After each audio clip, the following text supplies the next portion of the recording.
ಅಕ್ರಮ ಕಟ್ಟಡ ತೆರವಿಗೆ ವಿರೋಧ, ಬಿಬಿಎಂಪಿ ಅಧಿಕಾರಿಗಳಿಂದ ಮನೆಗಳ ತೆರವಿಗೆ ಕಾರ್ಯಾಚರಣೆ, ಜೆಸಿಬಿಯಿಂದ ಕಟ್ಟಡ ತೆರವಿಗೆ ಮುಂದಾದ ಅಧಿಕಾರಿಗಳು. ಟಿ ದಾಸರಹಳ್ಳಿಯ ಕೆಂಪೇಗೌಡ ನಗರದಲ್ಲಿ ಇರುವಂತಹ ಅಕ್ರಮ ಕಟ್ಟಡ ಬಾಗಲಗುಂಟೆ ಬಿಬಿಎಂಪಿ ಅಧಿಕಾರಿ ಮಂಜುನಾಥ್ ನೇತೃತ್ವದಲ್ಲಿ ತೆರವು. ಮನೆ ತೆರವು ಮಾಡಲು ಹೋದಾಗ ಸಾರ್ವಜನಿಕರಿಂದ ತಡೆ ವಿರೋಧ. ಕಟ್ಟಡ ತೆರವು ಮಾಡಲು ಬಿಡದ ಮನೆಯವರು ಮಾತಿನ ಚಕಮಕಿ.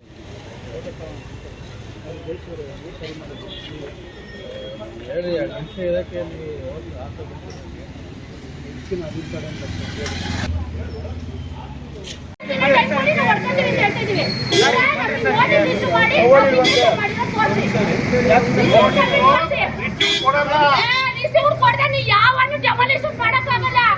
ಯಾರೇ ಆಗ್ಲಿ ನೋಟಿಸ್ ಕೊಡ್ಬೇಕು. ಯಾರೇ ಆಗ್ಲಿ ನಾವು ಸರಿಯಾಗಿ ನಾವು ಎಷ್ಟು ರಿಕ್ವೆಸ್ಟ್ ಮಾಡ್ತಾ ಅವಾಗಿಂದ ರಿಕ್ವೆಸ್ಟ್ ಮಾಡ್ತಾ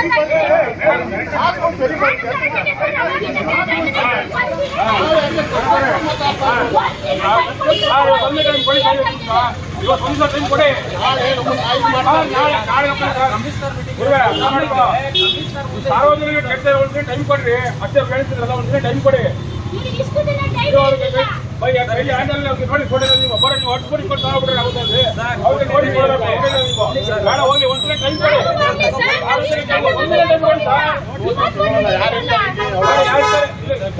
ನಾಳೆ ಒಂದಿನ ಟೈಮ್ ಕೊಡಿ. ನಾವೀಗ ಹೊಡಿರಿ. ನಮ್ಗೆ ಒಂದಿನ ಕೊಡಿ ಹೇಳ್ತಾರಲ್ಲ. ನಾಳೆ ಬನ್ನಿ.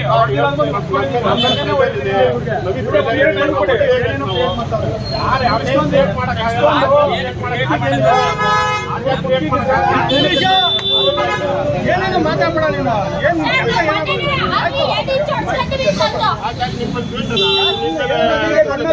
ನೀವೇನು ಗೊತ್ತಾಯ್ತಾ? ಏನು ಕೊಟ್ಟಿಲ್ಲ, ಸಾಥಿಂಗ್ ಕೊಟ್ಟಿಲ್ಲ.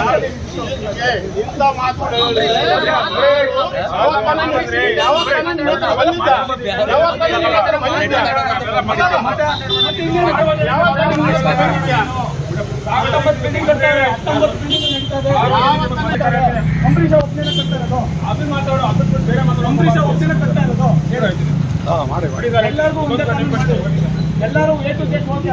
ನಾನು ಓಕೆ, ನಾನು ಸ್ವಲ್ಪ ತಲೆ ಬರ್ತೀನಿ. ಆದ್ರೆ ನೀವು ಅಂಬರೀಷ್ ಒಬ್ಬನೇ ಪ್ಲಾನ್ ಮಾಡ್ಕೊಡ್ತಾವನೆ ಅಂತಂದ್ರೆ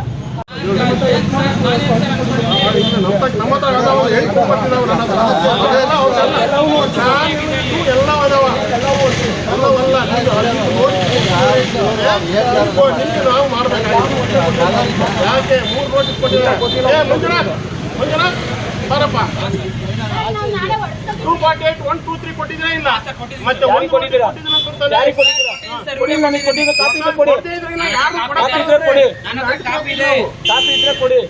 ಕಾಪಿ ಇದೆ ತೋರಿಸಿ ಕೊಡಿ. ಇದೆ ನನಗೆ ಕಾಪಿ ಇದ್ರೆ ಕೊಡಿ. ನಾನು ಸೈನ್ ಹಾಕಿದ್ರೆ ಕಾಪಿ ಇದ್ರೆ ಕೊಡಿ. ಪಿಲ್ಲರ್ವರೆಗೂ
ಕ್ಷಣ ಕ್ಷಣದ ಸುದ್ದಿಗಾಗಿ news 81 Kannada YouTube channel subscribe ಮಾಡಿ. ಹೊಸ ಸುದ್ದಿಗಳ ನೋಟಿಫಿಕೇಶನ್ಗಾಗಿ ಬೆಲ್ ಐಕಾನ್ ಕ್ಲಿಕ್ ಮಾಡಿ.